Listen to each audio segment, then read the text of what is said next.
Hello, good morning. मैं आप सबकी शालिमा। सत श्री अकाल, नमस्ते, आदाब। कैसे हैं आप सब?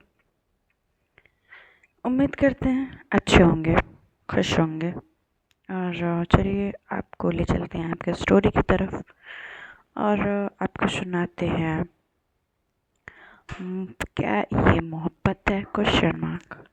उसमें आप सबको तो पता ही है, आप सबको पसंद है, तो प्लीज़ शेयर सब्सक्राइब कर दीजिएगा। और बस इतना ही करना है ताकि स्टोरी अपलोड करूँ तो आप सबको मिल सके, वरना नहीं करना है तो आपकी मर्ज़ी। आगे बढ़ते हैं। प्रीवियस पार्ट से पहले एक इम्पॉर्टेंट बात देखिए। अब मैं थोड़ा टाइम के लिए स्टोरीज अपलोड करना थोड़े टाइम के लिए बंद कर रही हूँ। और थोड़े टाइम के मीन्स कितने थोड़ा टाइम पता नहीं, तो पेशेंस बना के रखना, ठीक है। मिलेंगे जल्दी। चलिए तो स्टार्ट करते हैं प्रीवियस पार्ट। तो प्रीवियस पार्ट में ये होता है कि रैना से कोई लड़का बदतमीज़ी कर रहा होता है और हमारी अभियांशी को बर्दाश्त नहीं होता और उसको जाके तमाचा जड़ देती हैं और बन जाता है एक नया तमाशा जो हमारी रैना को बिल्कुल पसंद नहीं आता। और काफ़ी ज़्यादा ही मजाक जो हो रहा होता है एक दूसरे को जलने जलाने का, वो थोड़ा बढ़ जाता है। इधर सब लोग जाने लगते हैं, काफ़ी लेट भी हो चुका होता है, सब लोग क्लब से निकलते हैं। देन आगे तो इधर अव्यांशी और स्नेहा, लड्डू और पिंकी, साक्षी, जय, अजय और रवि, सॉरी हाँ, और सब लोग निकलते हैं और वो अपनी गाड़ी की तरफ बढ़ते हैं। तो हमारी राना भी आती है, वो बैठने लगती है गाड़ी में। तो कहती तो यहाँ पे क्यों, तू जाना उधर, तुझे छोड़ देंगी। अब तो हमें भी पता है। तो कहते कि शट अप, चुपचाप चलो, तुम लोग मेरे साथ आए थे तो मैं तुम लोगों के साथ ही जाऊंगी।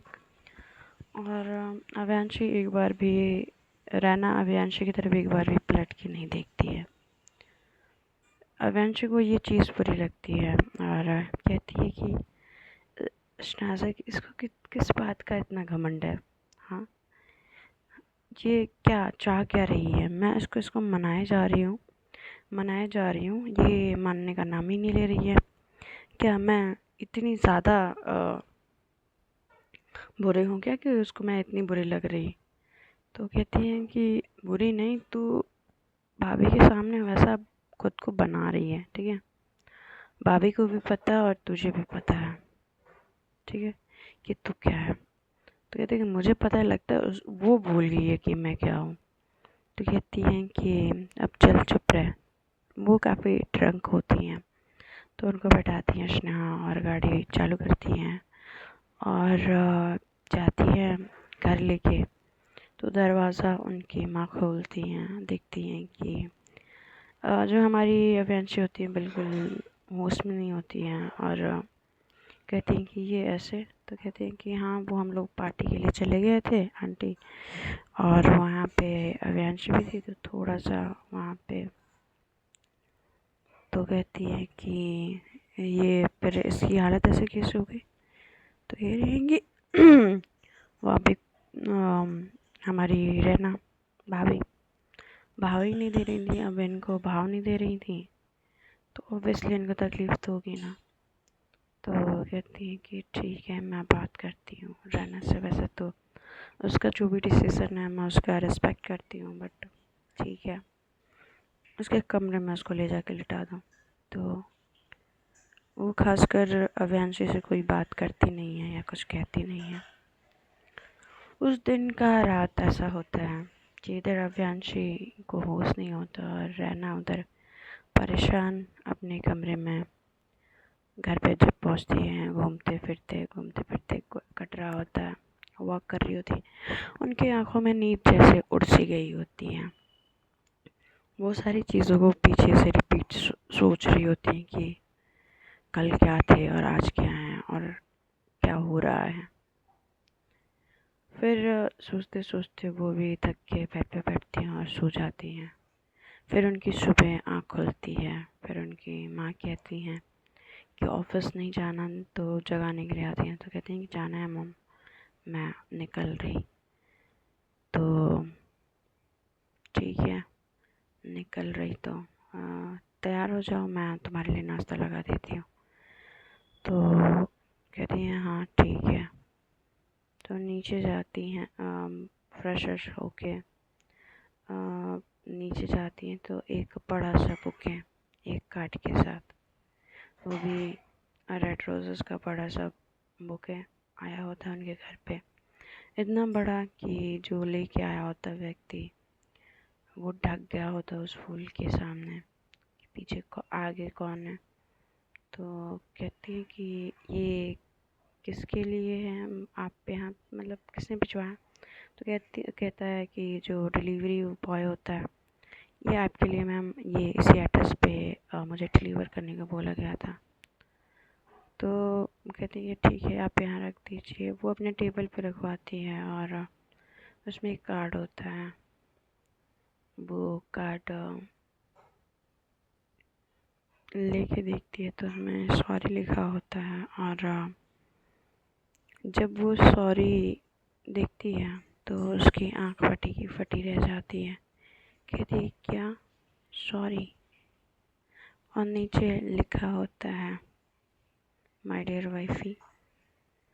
तो कहती हैं कि अव्यांशी सॉरी बोल रही हैं, लाइक सीरियसली। नहीं नहीं, आई थिंक ये स्नेहा ने किया होगा, बट माय डियर वाइफी तो स्नेहा नहीं लिख सकती हैं।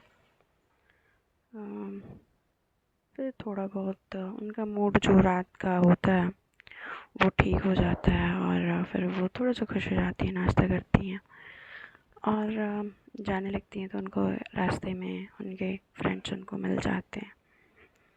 कहते हैं कि क्या हुआ, अभी तक तेरा मुंह ठीक नहीं हुआ क्या। कहती कि नहीं मेरा मुंह ठीक है। तो कहती इधर साक्षी और गोलू और पिंकी होते हैं। तो कहती हैं कि देख यार, सबके रिश्ते अलग अलग होते हैं, तेरा थोड़ा कुछ ज़्यादा ही अलग है, बट इतना तो पता है कि अव्यांशी तेरे लिए बुरी नहीं है, गलत नहीं है, अच्छी हैं, बट उनके दिखाने और देखने का तरीका थोड़ा डिफरेंट है हम लोगों से। जब तुझे समझ जाएंगी ना तो शायद बदल भी जाए तेरे लिए। तो कहती है कि मुझे किसी को बदलना नहीं है, बट ये दूसरों के सामने हंगामे नाटक करना मुझे बिल्कुल पसंद नहीं है। तुझे पता है मैं लोगों के साथ कैसे रहती हूँ। तो कहती है कि ओ हेलो मैडम, वो तेरे साथ चिपक रहा था, बदतमीज़ी कर रहा था, ठीक है, और तुझे प्रोटेक्ट करना, वो अपना पूरा रिस्पॉन्सिबिलिटी पूरा की है, तो उसमें गलत क्या है। तुझे ये क्यों लग रहा है कि मतलब तू समझ रही है, तुझे अगर वो ना प्रोटेक्ट करती तो वो पता है तेरे को कहाँ कहाँ हाथ। छोड़, ये पॉइंट छोड़, तू थोड़ा दिमाग से सोच, ठीक है। मुझे पता है कि तेरे दिल को बहुत तकलीफ़ हुई है, कुछ बातों से हुई होगी या कुछ हुआ होगा, बट अभी तू उनको नहीं समझ रही है, साफ साफ दिख रहा है। तो कहती है कि अब तुम लोग ना ज्ञान मत दो, तो तुम लोग आए क्यों हो। तो कहती है कि वो कुछ नहीं, हम शाम को गेट टुगेदर कर रहे हैं गोलू के घर पे, तो तू भी आ जाना। तो लड़कियां ही इसकी बॉयज़ भी आ रहे हैं। तो कह रही कि नहीं सिर्फ लड़कियां ही। तो कह रही है ठीक है मैं आ जाऊँगी, चल मैं अभी ऑफिस के लिए निकल रही। तो हाँ, तो कैसे दो तीनों लोग बाय बोलते हैं एक दूसरे को।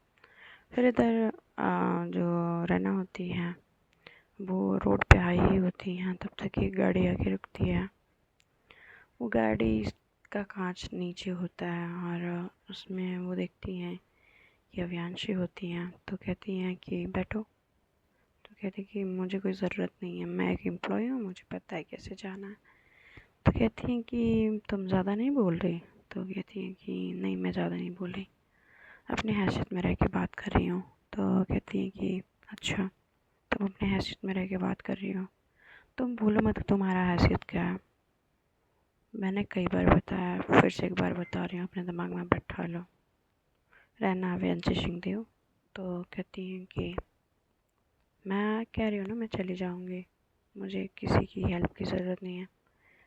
ओह, तो आपको किसी की हेल्प की ज़रूरत नहीं है, ठीक है, चलिए फिर मैं आपको हेल्प थोड़ी ना कर रही हूँ, मैं लिफ्ट दे रही हूँ, चलो बैठो।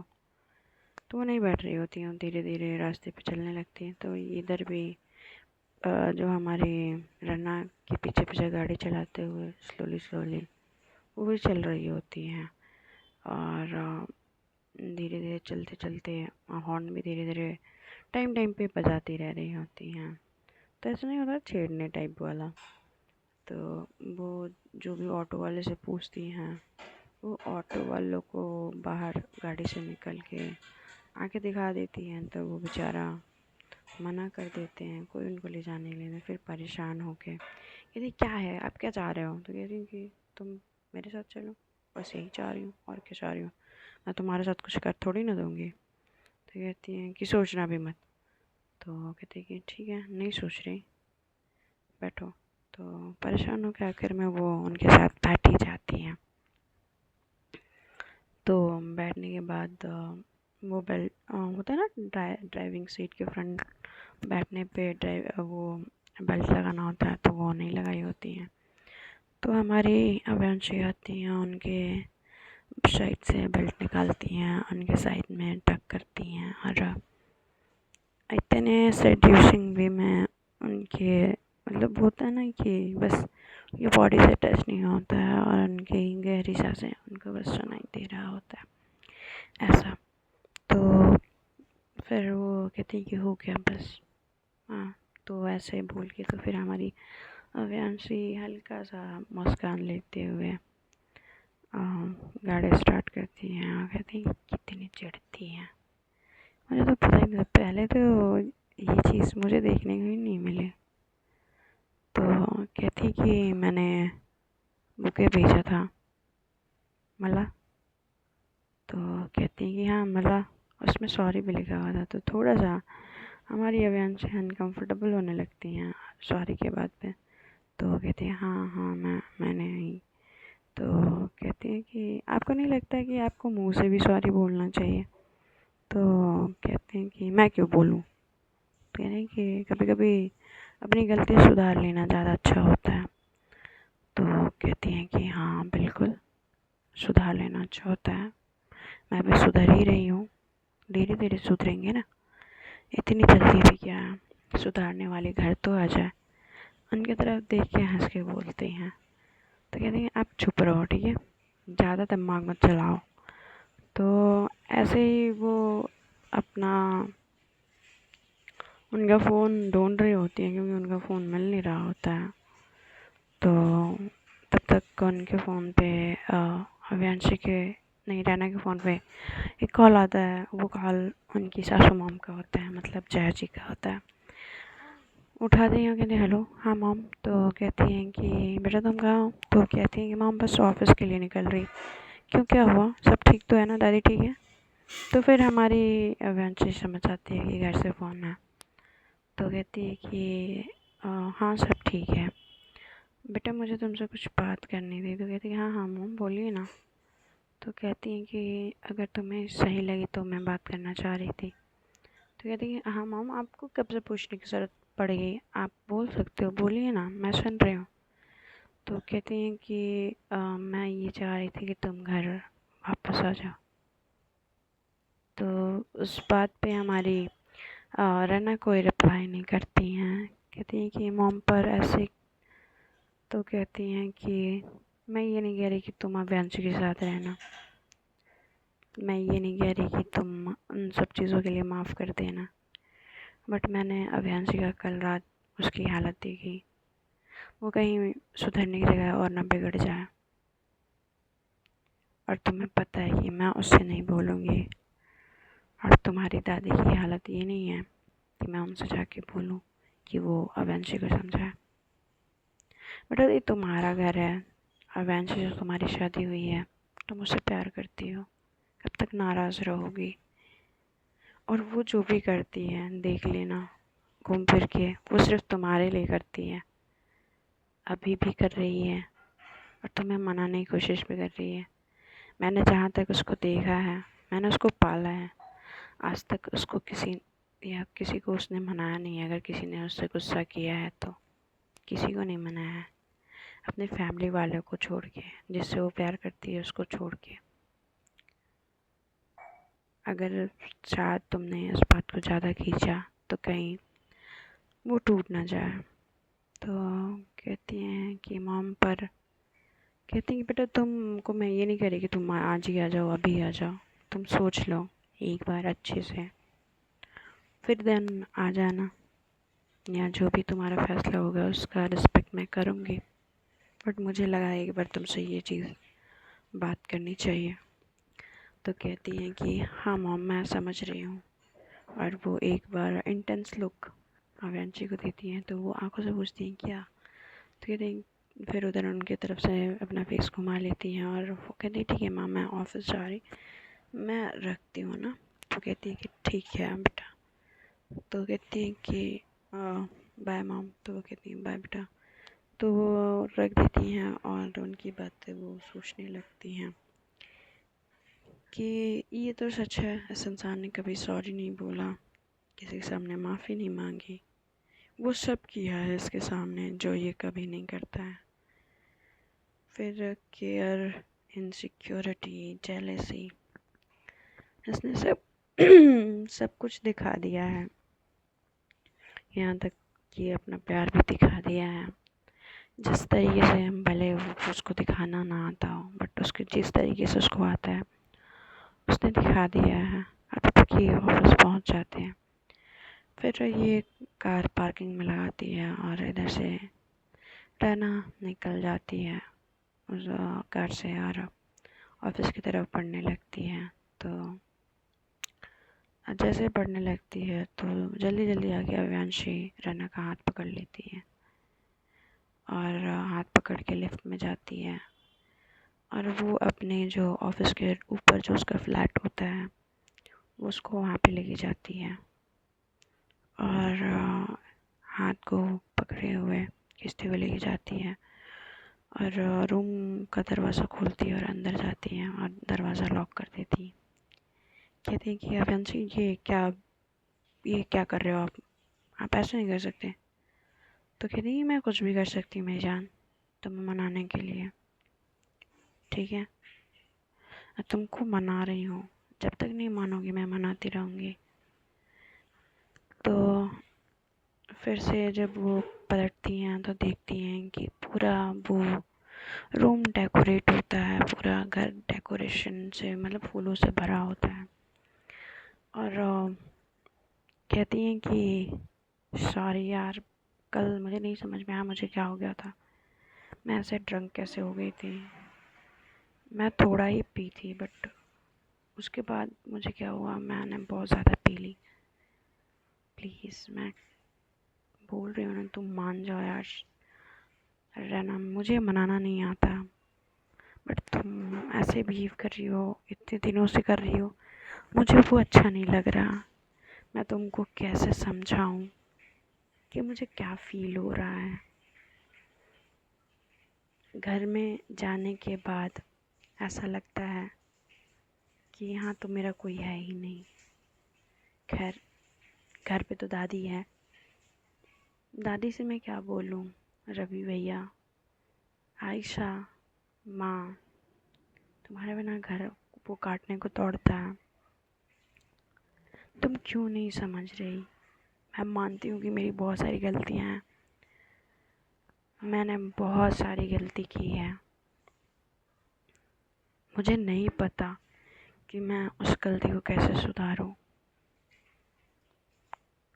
मुझे अगर तुम पहले बता देती कि तुम ही रैन हो तो ये प्रॉब्लम नहीं होती ना, मुझे कभी डाउट ही नहीं आता।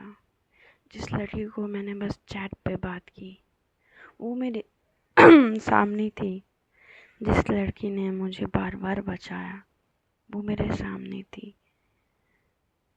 एक मौका तो दे दी यार। तुमको इतना भी भरोसा नहीं था मुझ पे कि मैं इस बात को समझ पाऊंगी। तो कुछ नहीं बोल रही होती हैं हमारी राना और बस सुन रही होती हैं। और आज अव्यांशी बोल रही होती हैं, कहती हैं कि कहते हैं ना कि अपने इमोशंस को जब तक बताओगे नहीं, सामने वाले को समझाओगे नहीं, तब तक समझ नहीं आता है। बस वही बात होती है कि आप कुछ भी कर लो, समझाने के लिए बोलना पड़ता है। और आप अपने इमोशंस को कैसे समझाते हो आप पे डिपेंड करता है। अव्यांशी कहती हैं कि जो भी हुआ पास्ट लाइफ में, मैं प्रॉमिस करती हूँ कि वो कभी प्रेजेंट में नहीं होगा और तुम्हें कोई तकलीफ नहीं होगी। मैं तुम्हें और अपने फ्यूचर को साथ में रख के खुश रहना चाहती हूँ। कोई भी प्रॉब्लम नहीं होगी अब से, या तुमसे कोई सवाल नहीं होगा कभी मेरी तरफ से। प्लीज़ मान जाओ। ऐसे घुटनों पे बैठी हुई रहती हैं हमारे जो रन होती हैं, उनको उठाती हैं, उनसे बिना कुछ बोले ही वहाँ से चली जाती हैं। वो समझ नहीं पाती हैं अभियांशी की क्या हुआ। तो देखते हैं दोस्तों, क्या हमारी रहना माफ़ कर देती हैं या चलता रहेगा ऐसे ही कारवा। Bye, take care.